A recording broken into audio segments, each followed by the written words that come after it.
సర్వాధికారి,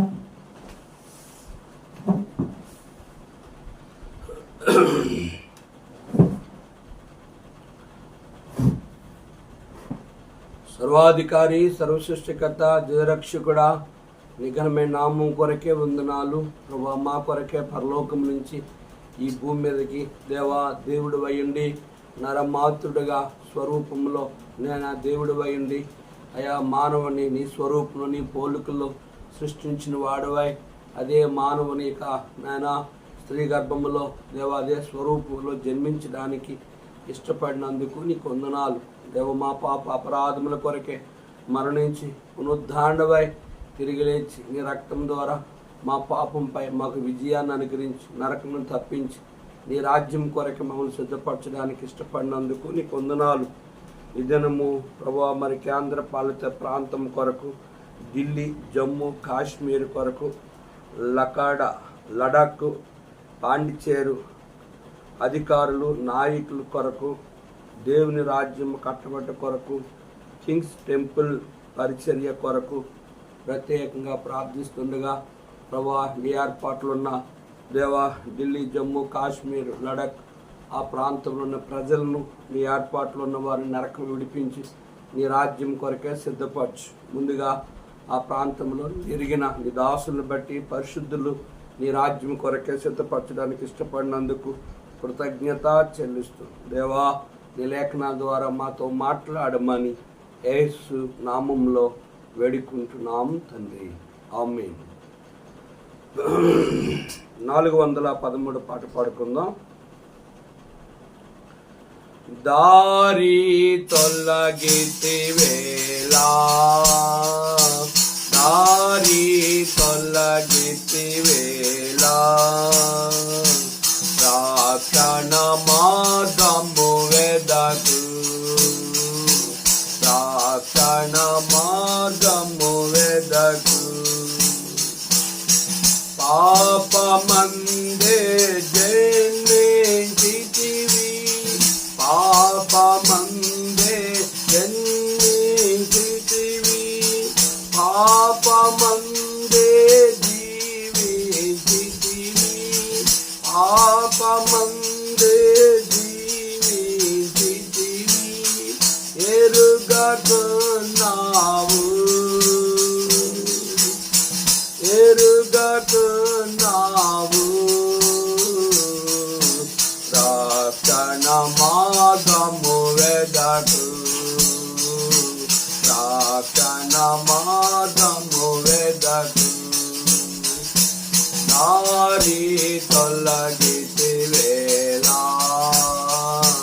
దారి తొలగితివేలా, పాప ఫలితము ఘోర మరణము, పాప ఫలితము ఘోర మరణము, నరక దండన అగ్ని గుండము, నరక దండన అగ్ని గుండము. మరు మనసు నందు, మరు మనసు నందు, రక్షణ మార్గము వెదకు, రక్షణ మార్గము వెదకు. దారి తొలగితివేలా, దారి తొలగితివేలా, నేడే యేసుని వాక్యము వినుము, నేడే యేసుని వాక్యము వినుము, నేడే ప్రభుని స్వరము వినుము, నేడే ప్రభుని స్వరము వినుము. తన చిత్తము నెరుగు, తన చిత్తము నెరుగు, రక్షణ మార్గము వెదకు, రక్షణ మార్గము వెదకు. దారి తొలగితివేలా, తొలగితి వేళ ప్రార్థన మార్గము వెదకు, ప్రార్థన మార్గము వెదకు.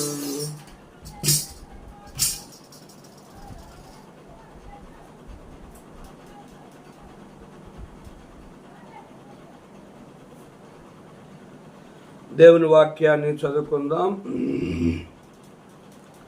రోమాపత్రిక 14వ అధ్యాయము చదువుకుందాం. విశ్వాస విషయములో బలహీనుడైన వాణ్ణి చేర్చుకొనిడి, ఆయనను సంశయములను తీర్చుటకు వాదములను పెట్టుకొనవద్దు. ఒకడు సమస్తము తినవచ్చునని నమ్ముచున్నాడు, మరి ఒకడు బలహీనుడై ఉండి కూరగాయలనే తినుచున్నాడు. తినువాడు తినని వానిని తునీకరింపకూడదు, తినని వాడు తినువానికి తీర్పు తీర్చకూడదు. ఎల్లనగా దేవుడు అతనిని చేర్చుకొనును. పరుని సేవకునికి తీర్పు తీర్చుటకు నీవెవడవు. అతడు నిలిచిండుటైనను పడియుండుటైనను అతని సొంత యజమాని పనియే. అతడు నిలుచును, ప్రభువు అతను నిలబెట్టకు శక్తి గలవాడు. ఆ శ్రేష్టాంబు గ్రంథములో ఎచ్చోట చూచిన ఆధరణయున్నది, సుఖ దుఃఖములో వాగ్దానమున్నది. విశ్వాసముంచి ధ్యానించుడి, విశ్వాసముంచి ధ్యానించుడి. ప్రభునందు ప్రియమైన దేవుని సేవకులకు, పరిశుద్ధులకు, కనుక మరి మా ప్రియులైన అన్యజనులైన వారికి ప్రభు అయిన యేసుక్రీస్తు వారిని ఎరిగి ఆయనకి వ్యతిరేకముగా ఉన్నవారు నీ కూడా ఆయనే తన స్వరూపములో తన పోలికల్లో ఆయన నేలమట్టిని తీసి తన స్వరూపంలో తన పోలికలో చేసిన ఆయన కనుక ఆయన మంచి చెడ్డవారిని పుట్టించేవాడు. ఆయన కనుక మంచి చెడ్డవారి మీద వర్షాన్ని కురిపించిన ఆయన, మంచి చెడ్డవారికి ఎండను ఇచ్చిన దేవుడు, మంచి చెడ్డవారికి ఆహారాన్ని వస్త్రాన్ని అనుగ్రహించిన దేవుడు. ఆయన పుట్టించిన వారు దుష్టులైన వారికి, నీతివంతులైన వారికి ప్రేమించే దేవుడు. ఆయన ఒకరిని ఒకలాగా చూచే దేవుడు కాడు. ఎందుకంటే నమ్మని వారు కూడా ఆయన స్వరూపము గనుక నీ స్వరూపము ఆయనలో ఉంది. ఆయనకు విరోధముగా బహుభయంకరమైన పాపకోపములో జీవించిన వారు కూడా ఆయన యొక్క ఆత్మ కలిగిన వారు. అబ్బా తండ్రి అయ్యా అని మొరపెట్టే భూమి మీద ఉన్న ప్రతి మానవుడు దేవుని స్వరూపము దేవుని పోలుకుని కలిగి ఉన్నాడు. ఏ మానవుడు నశించుట ఆయనకి ఇష్టం లేదు. కనుక ప్రతి మానవుని తన చిత్తములో పరలోక రాజ్యాన్ని సిద్ధపరచడానికి, తన ఏర్పాట్లో ఉన్నవారిని పరలోక రాజ్యానికి తీసుకెళ్ళడానికి, వారిని రక్షించడానికి ఆయన ఈ భూమి మీదకి ఆయన పాపముపై విజయం కావడానికి, మానవుని యొక్క జన్మత కర్మత పాపమును విమోచించడానికి ఆయన ఈ భూమి మీదకి కనుక నరుడుగా జన్మించవలసి వచ్చింది. ఆయనే బలవంతుడిని రక్షించడానికి, బలహీనుని రక్షించడానికి, శక్తివంతుని రక్షించడానికి, శక్తిహీనుడిని కూడా రక్షించడానికి ఆయన ఈ భూమి మీదకి వచ్చినట్లుగా మనకి అర్థమవుతుంది. చూడండి, రోమపత్రిక 13వ అధ్యాయంలో అపోస్తలుడైన పౌలు రోమా సంఘాల్లో కొంతమంది పరిస్థితులు వేరుగా ఉన్నప్పుడు వారిని పౌలు ఏ రీతిగా జీవించమని చెప్పాడు అనేది మనం చూద్దాం. రోమపత్రిక 14వ అధ్యాయము 1వ వచనం. రోమపత్రిక 14 1వ వచనం. విశ్వాస విషయమై బలహీనుడైన వాడిని చేర్చుకొనుడి, అయినను సంశయములను వాదములను పెట్టుకొనవద్దు. కనుక విశ్వాసి అవిశ్వాసి అని బైబిల్ ఉంది, విశ్వాసి బలహీనుడని కూడా బైబిల్ ఉంది. గనుక నీతిమంతుడు గనుక అనీతిమంతుడని కూడా లేఖనములో రాయబడుతూ వచ్చింది బైబిల్ గ్రంథములో. బుద్ధిహీనుడు బుద్ధిమంతుడని కూడా రాయబడ్డది. కనుక గర్విష్టి విధేయుడని కూడా ఉన్నాయి. అయితే ఇక్కడ మనం గమనించినట్లయితే ఒక విశ్వాసి విశ్వాస విషయమై బలహీనుడైన వాడిని చేర్చుకొనుడి. ఆయనను సంశయములను వాదములను పెట్టుకొనవద్దు. కనుక విశ్వాసిగా ఉన్న వ్యక్తిని కూడా బలపరుస్తూ అవిశ్వాస అయిన వ్యక్తిని కూడా, అంటే విశ్వాసం లేని వ్యక్తిని విశ్వాసము కలిగి కూడా బలహీనైన మనుషుని కూడా చేర్చుకొనుడి అంటూ, మీలో సంశయములు అనుమానాలు గనుక ఉన్నప్పుడు గనుక సంశయములను, మీకున్న అనుమానములు డౌట్లు, మీకున్న గనుక తెలియని విషయాలు కనుక తెలుసుకోవడానికి ఇష్టపడాలి. కానీ విశ్వాసం విషయమే బలహీనైన వారిని చేర్చుకొనుడి. ఆయనను సంశయములను తీర్చుటకు వాదములు పెట్టుకొనవద్దు. వివాదములు, గొడవలు, మనస్పర్ధలు మీరు పెట్టుకోవద్దు అని స్పష్టంగా దేవుని వాక్యము మనకు కనిపిస్తుంది. ఇక్కడ గమనించినట్లుగైతే ఎందుకు వాదములు పెట్టుకోవద్దు అంటూ చూడండి, 7వ అధ్యాయం మత్తయి 7వ అధ్యాయంలో, మీరు తీర్పు తీర్చకుడి, అప్పుడు మిమ్మును గూర్చి తీర్పు తీర్చబడదు. మీరు తీర్చు తీర్పు చొప్పునే మిమ్మును గూర్చి తీర్పు తీర్చబడను. మీరు కొలుచు కొలత చొప్పునే మీకును కొలవబడను. నీ కంటిలో దూలమును ఎంచక నీ సహోదరుని కంటిలో నలుసును చూచుటి ఎలా? నీ కంటిలో దూలముండగా నీవు నీ సహోదరుని చూచి నీ కంటిలో నలుసును తీసివేయనిమ్మని చెప్పనేలా? వేషధారి, మొదట నీ కంటిలోనున్న దూలమును తీసుకొనము, అప్పుడు నీ సహోదరుని కంటిలోనున్న నలుసును తీసివేయటకు నీకు తేటగా కనబడును. కనుక అక్కడ ఇంకా చూస్తే పరిశుద్ధమైన కుక్కలకు పెట్టకుడి, మీ ముత్యములను పందుల ఎదుట వేయకుడి, వేసిన ఎడల అవి ఒకవేళ వాటిని కాలుతో త్రొక్కి మీ మీద పడి మిమ్మల్ని చీల్చివేయును. కనుక పందుల ముందు ముత్యాలేస్తే వాటి విలువ వాటికి తెలియదు కనుక అవి వాటిని కాళ్ళతో తొక్కివేస్తాయి అని ఇక్కడ రాయబడుతూ వచ్చింది. కనుక బలహీనుడైన వ్యక్తిని చేర్చుకొని ఆయన బలహీనతను సరిచేసి ఆయన్ని విశ్వాస విషయంలో దేవుని కొరకు భక్తిగా ఆయన్ని ముందు కొనసాగే వారికి చేయరు తప్ప ఆయనను వివాదములు, గొడవలు, మనస్పర్ధలు, వ్యతిరేక భావములు గనక వాటి నిమిత్తము తీర్పులు తీర్చడము అనేది మీరు చేయొద్దని ఈ మత్తయి 7వ అధ్యాయంలో క్లియర్గా మనము చదివాం. కనుక 2వ వచనం చూస్తే, మనుష్యుడు సమస్తము తినవచ్చునని నమ్ముచున్నాడు, మరి ఒకడు బలహీనుడై ఉండి కూరగాయలనే తినుచున్నాడు. మనుషుడు సమస్తము తినవచ్చు అని కొంతమంది అనుకుంటారు. కొంతమంది కూరగాయలు మాత్రమే తినవచ్చు అని కొంతమంది అనుకుంటున్నారు. తినువాడు తినని వానిని తునీకరింపకూడదు, తిననివాడు తినుని వానిని తునీకరింపకూడదు, ఎల్లనగా దేవుడు అతన్ని చేర్చుకొనును. కూరగాయలు తినేవాడు కూరగాయలు తినొచ్చు, మాంసం తినేవాడు మాంసం తినొచ్చు. కనుక తినలేనివాడు కూరగాయలు తినకూడదు, మాంసం తినలేనివాడు మాంసం తినకూడదు. అంతేగాని వాని విషయంలో మీరు వివాదములు పెట్టుకోవద్దు, వాని విషయంలో మీరు సంశయములను పెట్టుకోవద్దు.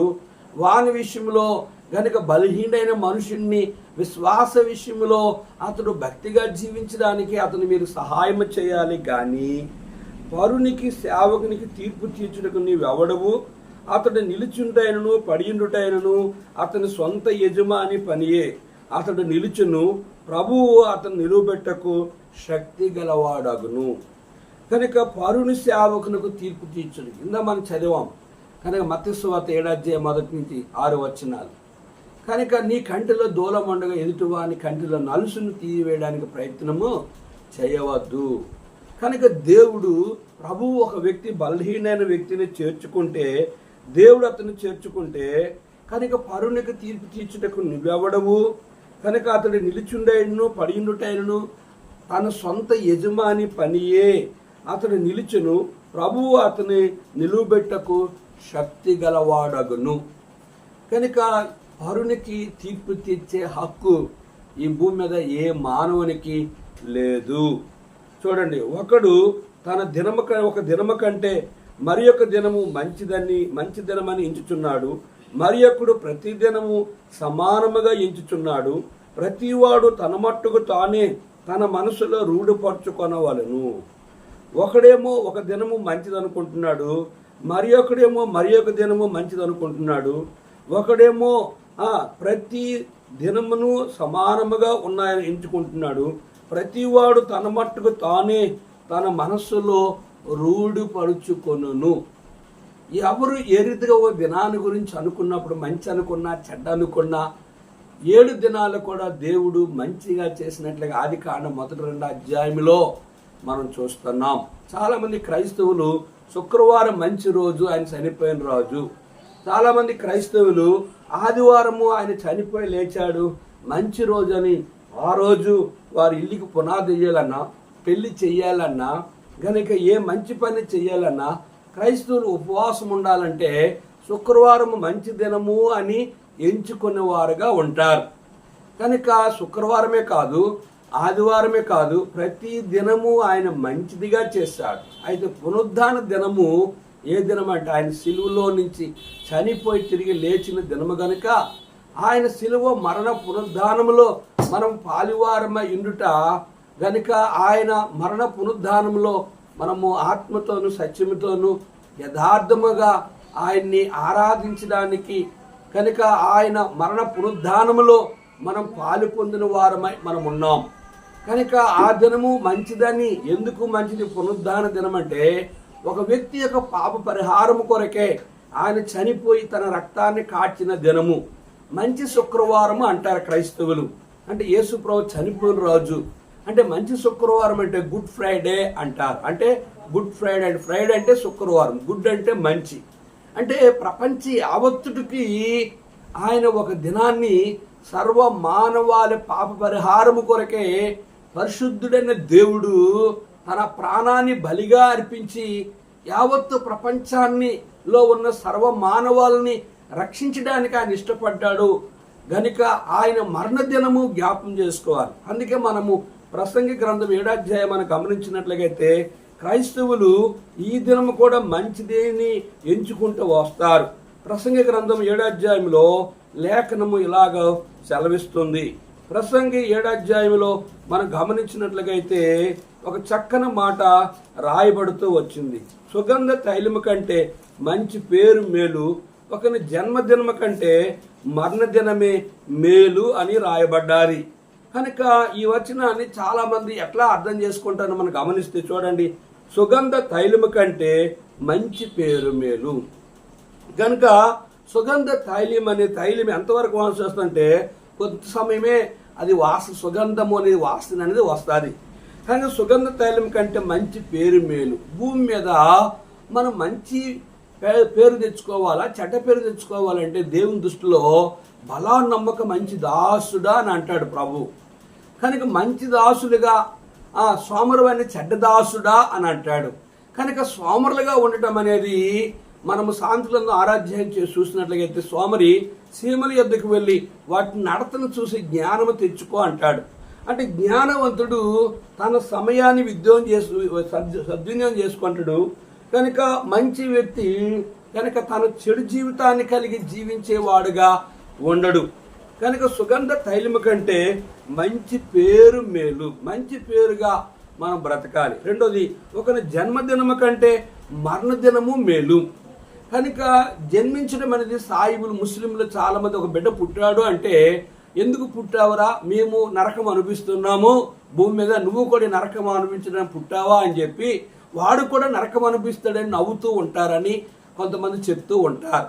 కనుక ఒకరి జన్మదినం కంటే మరణదినము మేలు. మరణదినం ఎందుకు మేలు అని మనం గమనించినట్లయితే ప్రకటన గ్రంథంలో 14వ అధ్యాయంలో 13వ వచనంలో అంతటా ఇప్పటి నుండి ప్రభువునందు మృతులు ధన్యులని వ్రాయమని పరలోకం నుండి ఒక స్వరము చెప్పగా వింటిని. నిజమే, వారు తమ ప్రయాసములు మాని విశ్రాంతి పొందుదురు, వారి క్రియలు వారు వెంట పోవనని ఆత్మ చెప్పుచున్నాడు. కానీ ఇక్కడ రాయబడిన లేఖన భాగంలో మనం గమనించినట్లయితే 11వ వచనం చదివితే అంతటా ఇప్పటి నుండి ప్రభువునందు మృతులు ధన్యులని వ్రాయము, పరలోకముండి ఒక స్వరము చెప్ప. నిజమే, వారు తమ ప్రయాసములు మాని విశ్రాంతి పొందుదురు. ఏంటే ప్రయాస? తలనొప్పి, జ్వరము, ఒళ్ళొప్పులు, కుటుంబాన్ని పెంచుకోలేక, భార్యని పెంచుకోలేక, పిల్లలకు పెళ్లిళ్ళు చేయలేక, ఈ శరీర వ్యాధులను జయించలేక, బ్రతుకుపై విరక్తి అయిపోయి ఈ బ్రతుకు బతికే కంటే సస్తేనే మంచిది అని చాలామంది అనుకుంటూ ఉంటారు. కనుక చాలామంది హత్యా ప్రయత్నాలు ఎందుకు చేస్తారు అంటే సస్తే హాయిగా ఉండొచ్చు అని అనుకుంటారు. కనుక ఇక్కడ బైబిల్ గ్రంథం ఏం సెలవిస్తుందంటే గమనించి చూసారా? నిజమే, వారు తమ ప్రయాసములు మాని విశ్రాంతి పొందుదురు. కనుక ఒక మనిషి విశ్రాంతి పొందే స్థలము ఏ స్థలం అంటే పరలోకం. ఒక మనిషి చనిపోయిన తర్వాత విశ్రాంతి లేని స్థలము ఏదు అని మనం గమనించినట్లయితే కనుక లూకా సువార్తలో మనం గమనించిన తండ్రివైన అబ్రహామా ఆ లాజరును పంపించి తన చిటికిని వేంతో నా నాలికని చల్లార్చమని చెప్పి అగ్ని జ్వాలలో నేను యాతన పడుచున్నాను అంటాడు. కనుక ఎందుకు యాతన పడుచున్నామంటే లాజరేమో నా ఇంట్లో పనివాడేమో పరలోకంలో ఉన్నాడు, నేనేమో నరకంలో కాలిపోతున్నానని కేకలేస్తూ వచ్చాడు. కనుక భూమి మీద ఈ ధనవంతుడు ప్రభు అయిన యేసుక్రీస్తు వారిని అంగీకరించలేదు గనుక, ప్రభువుని తునీకరించాడు గనుక వాడు నరకమును అనుభవించినట్లుగా మనం చూస్తున్నాం. చూడండి వచ్చింది, తండ్రివైన అబ్రహామా నా యందు కనికరపడి తన వ్రేలు కొన్న నీళ్ళలో ముంచి నా నాలుకను చల్లార్చడకు లాజరును పంపుము, నేను ఈ అగ్ని జ్వాలలో యాతన పడుతున్న కేకలు వేసి చెప్పాను. అందుకు అబ్రహాము, కుమారుడా, నీవు నీ జీవితకాలమందు నీకిష్టమైన సుఖం అనిపించుతివి, అలాగుననే లాజరు కష్టం అనిపించిన జ్ఞాపకం చేసుకునుము. ఇప్పుడైతే వాడిక్కడ నెమ్మది పొందుచున్నాడు, నీవు యాతన పడుచున్నావు. లాజరేమో పరలోకంలో నెమ్మది అనిపిస్తున్నాడు, ఎందుకంటే ప్రభువుని నమ్ముకున్నాడు, పాపాలు ఒప్పుకున్నాడు, మారుమనసు పొందాడు, రక్షించబడ్డాడు. కనుక ప్రభు రక్తంలో కడగబడ్డాడు, ప్రభు యందు విశ్వాసం కలిగి ఉన్నాడు. అతడేమో దరిద్రుడైన లాజరు బట్టలు లేనివాడుగా కురుపులుండి ఆ రస్సులు కారుతూ కుక్కలు వచ్చి ఆ రస్సులు నాకుతూ ఉన్నాయి. ధనవంతుడు ఏ రోజు కూడా తనకి ఆహారం పెట్టలేనివాడుగా, తన వైద్యం చేయలేనివాడుగా, తనకి వస్త్రాలను ఇవ్వలేనివాడుగా ఉన్నాడు. కనుక ఇటువంటి కఠినాత్మ కలిగిన వ్యక్తి ఏమో ఆ ప్రభువును తునీకరించాడు గనుక తన నరకములో అగ్నిలో యాతన లేకుండా కాలిపోతూ ఉంటున్నాడు, పండ్లు కొరుకుతున్నాడు, కేకలేస్తున్నాడు, ఏడుస్తూ ఉన్నాడు, రోధిస్తూ ఉన్నాడు. ఆ లాజరును పంపించి అయ్యా నన్ను రక్షించని అర్థనాద్వాని ఆ వ్యాధిని కలుగుతున్నాడు. కానీ లాజరు అయితే నెమ్మదిగా ఉన్నాడు. వారు నిజ విశ్రాంతి పొందుదురు. ఎక్కడ విశ్రాంతి అంటే ఒక వ్యక్తి ప్రభువైన యేసుక్రీస్తు వారిని నమ్మి తమ పాపములు ఒప్పుకొని విడిచిపెడితే ఆ వ్యక్తికి ప్రభువైన యేసుక్రీస్తు రక్తంలో కడగబడి పరలోకానికి వెళ్ళిన వ్యక్తి మాత్రమే నిజ విశ్రాంతి పొందుతాడు. కనుక ఒకని జన్మదినము కంటే మరణదినము మేలు. ఎందుకు మరణదినం మేలు అంటే ఈ శరీరంలో ఉన్న వ్యాధులు, జబ్బులు, కుటుంబము, కష్టాలు, వ్యాధులు, ఈ లోకంలో ఉన్న సమస్యలు ఏవైనా ఉండవు. రెండోది మనం చూస్తే ఒకని జన్మదినము కంటే మరణదినమే మేలు. ఎందుకు మరణదినం మేలు అంటే అతడు నిజ విశ్రాంతి పొందుతాడు.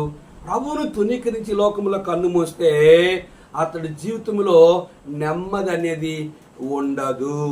కనుక ఇదే క్రైస్తవులు ఏం చేస్తారంటే ఒకని జన్మదినము కంటే మరణదినము మేలని చెప్పి చనిపోయిన సంవత్సరం రోజు చేస్తుంటారు. అర్థమైందా? కనుక మరణదినము చేయడం అనేది కనుక జన్మదినము మంచిది, కనుక జన్మదినం మంచిది అంటారు. మరణదినము ఒకరి జన్మదినము కంటే మరణదినము మేలు. కనుక జన్మదినాన్ని కంటే పుట్టడము మంచిదే అని మనం కోరుకోవాలి తప్ప చనిపోవడం మంచిదని మనం సహజంగా మనరే పలానా సచివ అయ్యో ఆ వాడు చనిపోతున్నాడా, ఎంత పాపము, వాడే పాపం చేసుకున్నాడు అని అంటారు మనుషులు సహజంగా. కనుక సుగంధ తైలము కంటే మంచి పేరు మేలు. ఒకరి జన్మదినము కంటే మరణదినమును హిందువులు జ్ఞాపం చేసుకుంటారు. హిందువులు చనిపోతే కనుక వాళ్ళు విమర్శించడం కాదు, కానీ వాళ్ళు 3 రోజులు, 9 రోజులు, 11 రోజులు, నెలకు 3 నెలలు తక్కువ ఆ రోజులు చేస్తూ సంవత్సరం రోజు కూడా వారు చేస్తూ ఉంటారు. ఇది ఏమిటంటే వారు హిందూ పద్ధతులను అనుసరిస్తారు. ఆ చనిపోయిన ఆ వ్యక్తిని ఆ యొక్క కాల్చిన తర్వాత ఆ బూడిదని తీసుకెళ్లి గంగలో కలుపుతూ ఉంటారు. అది లోక సంబంధమైన ఆచారం. కనుక వారు కుల పద్ధతులు.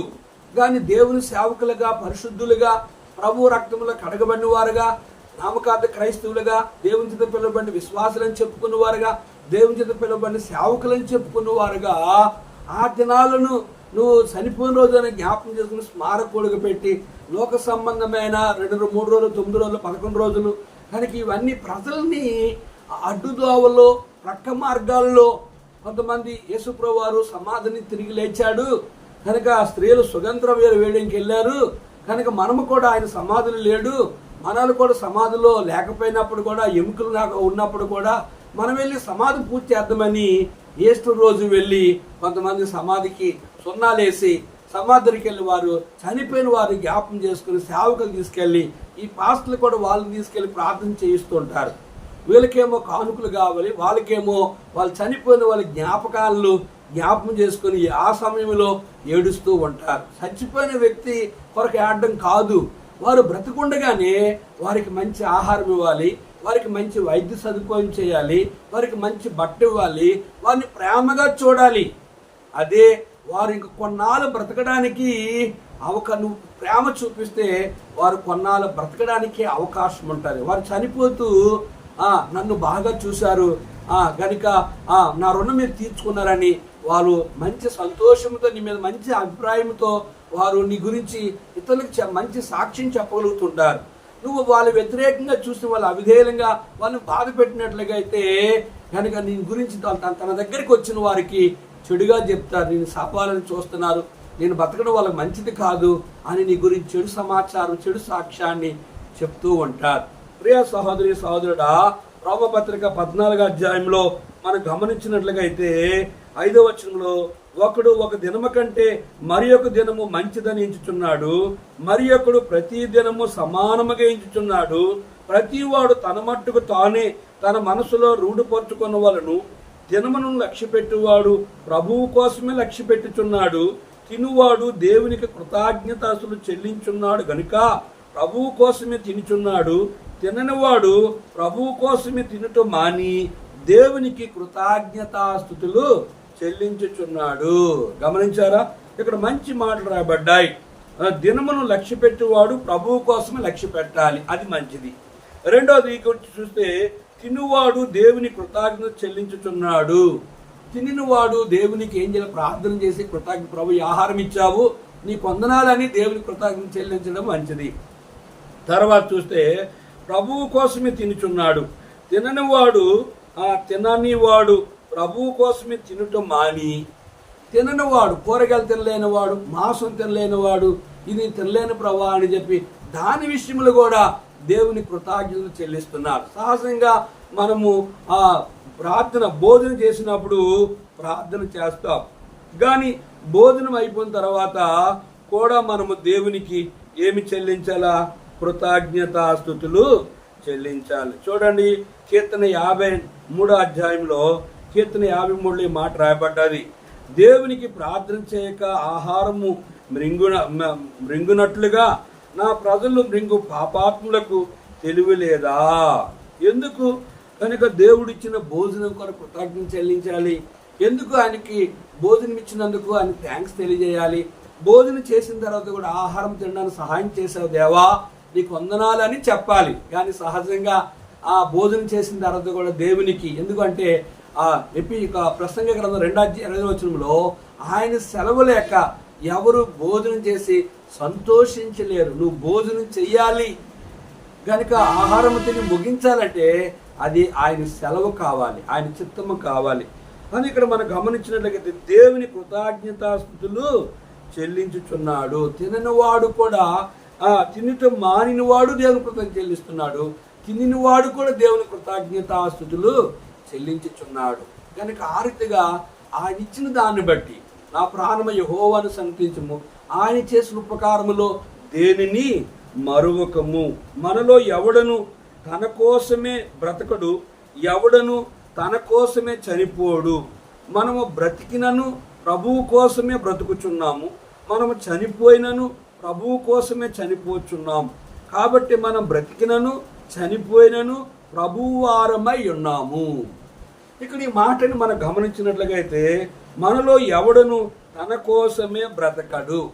తన కోసము బ్రతికేవాడు ఎవరు అని మనం గమనించినట్లుగా అయితే చూడండి, యాకోబు పత్రికలో తన కోసము బ్రతికిన వాడు ఎవరు అని మనం లేఖనాన్ని గమనించినట్లుగా అయితే నేడైను రేపైను ఒకనొక పట్టణముకు వెళ్ళి అక్కడ 1 సంవత్సరం నుండి వ్యాపారం చేసి లాభం సంపాదించమరండి అని చెప్పుకొని వారులారా, రేపేమి సంభవించడం మీకు తెలియదు.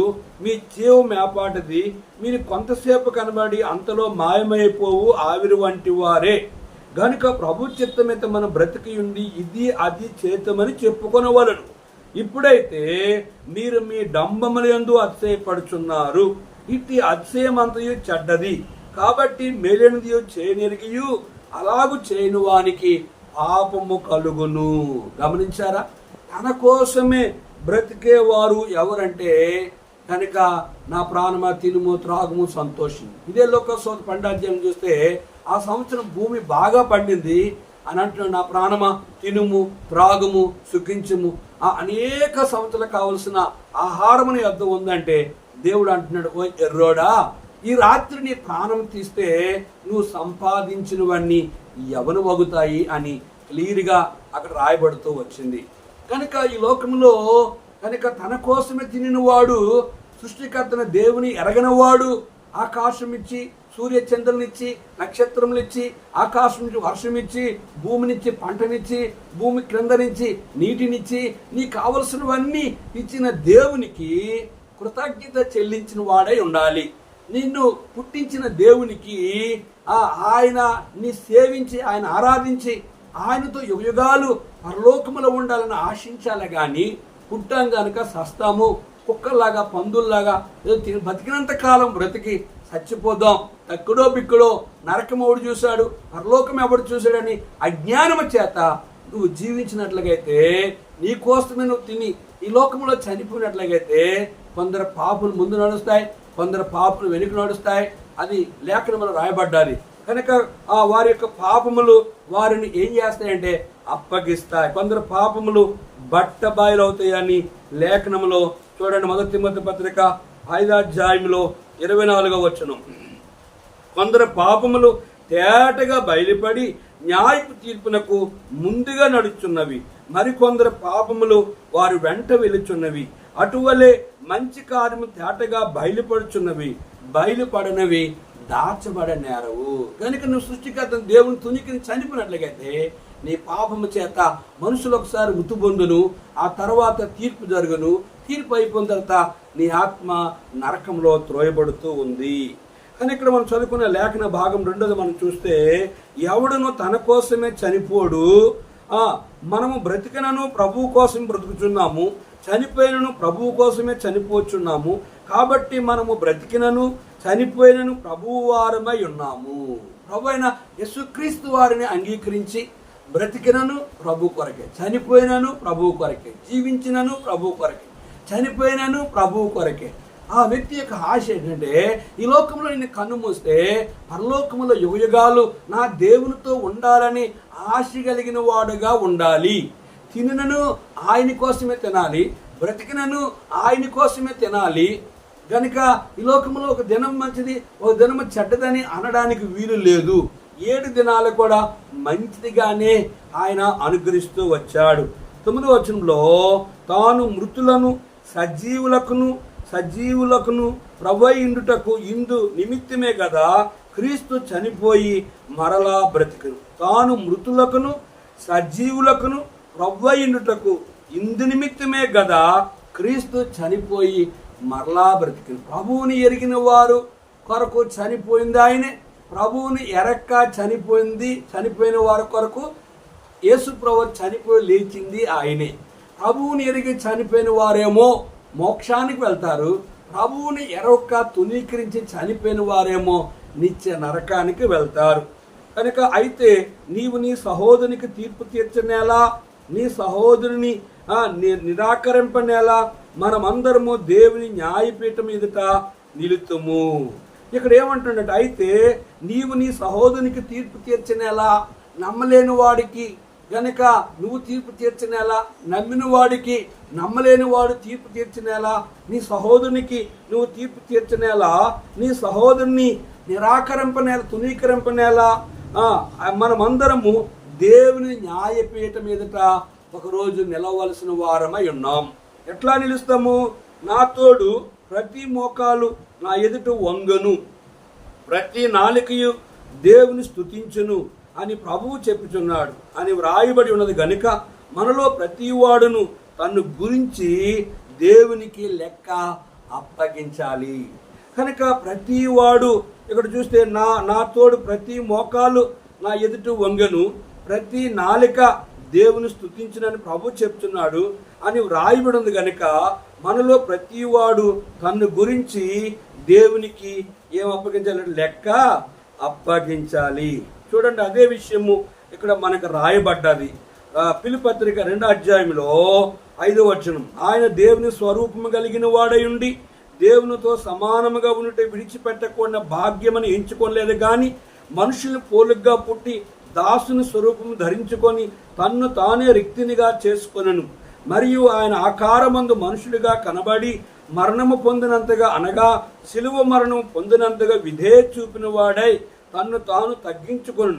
అందుచేత పరలోకమందున్న వారిలో గాని భూమి మీద ఉన్న వారిలో గాని భూమి క్రింద ఉన్న వారిలో గాని ప్రతి వాని మోకాలు యేసు నామములో వంగినట్లును ప్రతి వాని నాలికయు తండ్రైన దేవుని మహిమార్థమై యేసుక్రీస్తు ప్రభువును ఒప్పుకున్నట్లు దేవుడు ఆయనను అధికముగా హెచ్చించి ప్రతి నామమునకు పైనామమును ఆయనకు అనుగ్రహించను. గమనించారా? కనుక నా తోడు ప్రతి మోకాలు నా ఎదుట వంగెను, ప్రతి నాలికయు దేవుని స్తుతించును అని ప్రభు చెప్తున్నాడు అని వ్రాయబడి ఉన్నది కనుక మనలో ప్రతి వాడును తన్ను గురించి దేవునికి లెక్క అప్పగించాలి. ప్రియా సహోదరి సహోదరుడా, ఒక దినము నమ్మిన వారు పరలోక రాజ్యానికి వెళ్తారు పరిశుద్ధులు, నమ్మని వారికి కనుక ఒక దినము తీర్పు అనేది ఉంది. ఆ నిదట ప్రతి మోకాలు ప్రభువుని నమ్మిన వారు వంగుతారు, ప్రతి నమ్మని వారు కూడా వంగుతారు. ప్రభు నామంలో ఆ మోకరించి ఆయన ప్రార్థించేవారు, ఆయన చూడగలిగేవారు కనుక పరలోకములు ఉంటారు.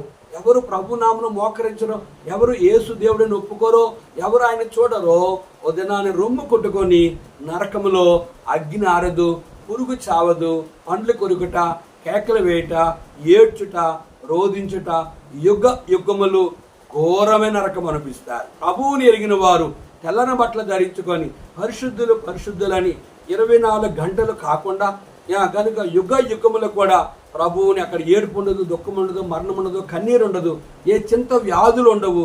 నిత్యము వాళ్ళు ప్రభువుని ఆరాధించి స్తుతించుకొనే ఉంటారు. ఆ పరలోక రాజ్యము నీకు కావాలా? ఇదే అనుకూల సమయం, ఇదే రక్షణ ధనము. ఇప్పుడే యేసు ప్రభువారిని నువ్వు ఇష్టపడినట్లుగైతే ఆయన రక్తముతో నీ పాపములు కడుగుతూ నేను పరలోక రాజ్యానికి ఆయన సిద్ధపరచాలని ఇష్టపడుతూ ఉన్నాడు. ప్రియ దేవుని సేవకులారా, పరిశుద్ధులారా, ఈ వాక్య భాగములో మనము ఎంచుకున్న ఉద్దేశము, మనము ఏ దినాలు మంచిదో కనుక పరిశుద్ధులారా, కనుక ఒకడు తినుచున్నాడు మంచిది, ఒకడు తినిన వాణిని మనము ఎవరికి తీర్పు తీర్చే హక్కు మనకి లేదు. కనుక ఆయన స్వరూపములో ఆయన పోలికలో ఉన్న వారిని అందరము కూడా ఒకరిని ఒకరు తునీకరించకుండా ఒకరిని ఒకరు ప్రేమించుకున్న వారమై ఉండాలనే ప్రభు యొక్క ఉద్దేశం. ప్రార్థన చేసుకుందాం. సర్వాధికారి, కొన్ని మాటలు మా ప్రియులన్నారు, నీ ఏర్పాట్లో ఉన్న అన్యజనులను రక్షించు, విశ్వాసుల్ని రాజ్యం కొరకే సిద్ధపరచు, నమ్మకమైన ఈ దాసుల్ని రాజ్యం కొరకే సిద్ధపరచు.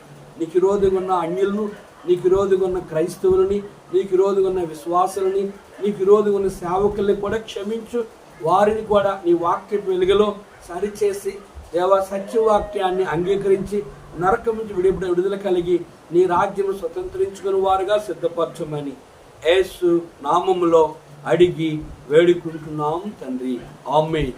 మన పరమ తండ్రి దేవుని ప్రేమయు, కుమారుడైన యేసుక్రీస్తు వారి కృపయు, పరిశుద్ధాత్మ యొక్క అన్య సహవాసము తాను ప్రేమించు వారికి కూడిన మనకు తోడుండి ఆశీర్వదించునుగాక. ఆమేన్. దారి తొలగితివేలా, దారి తొలగితివేలా, రక్షణ మార్గం వెదకు, రక్షణ మార్గం వెదకు. ప్రైతులా.